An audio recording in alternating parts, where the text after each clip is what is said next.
ได้มีพิธีเซ็นบันทึกความเข้าใจว่าด้วยการส่งเสริมการร่วมมือทางด้านการเงินและตลาดคำระหว่างกระทรวงการเงินและสำนักงานบริการด้านการเงินและคลังเงินเขตปกครองพิเศษฮ่องกงสาธารณรัฐประชาชนจีน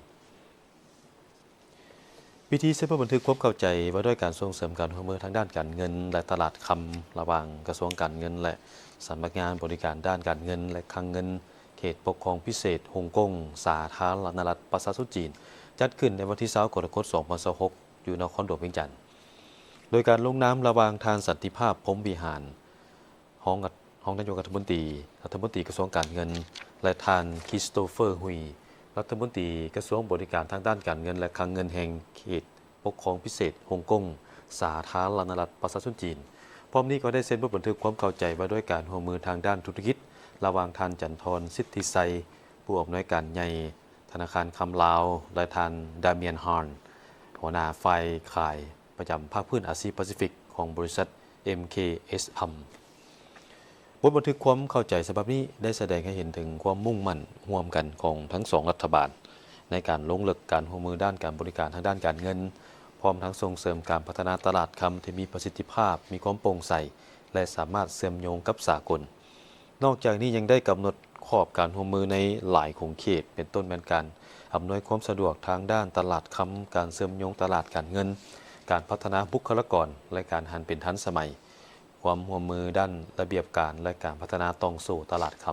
ำการลงนามในผู้บันทึกความเข้าใจครั้งนี้ถือเป็นบัตรก้าวสำคัญในการสนับสนุนวิสัยทัศน์ของรัฐบาลลาวเพื่อพัฒนาระบบนิเวศตลาดคำซึ่งจะประกอบส่วนเข้าในการเติบโตทางด้านเศรษฐกิจแบบยืนยง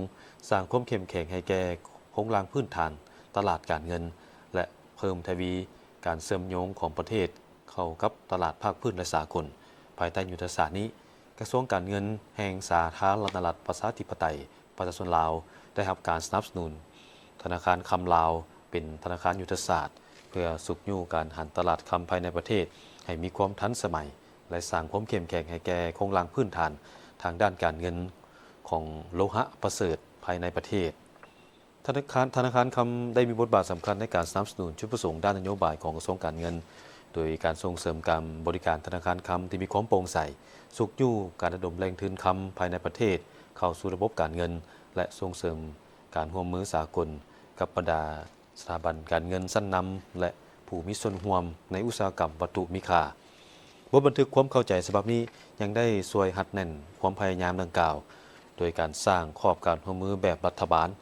หารัฐบาล G2G เพื่อสนับสนุนการแลกเปลี่ยนบทเรียน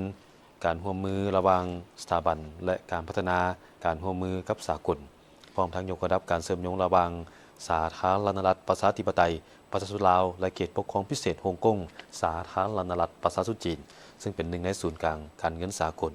และเป็นศูนย์กลางการค้าวัตถุมีค่าชั้นนำของโลก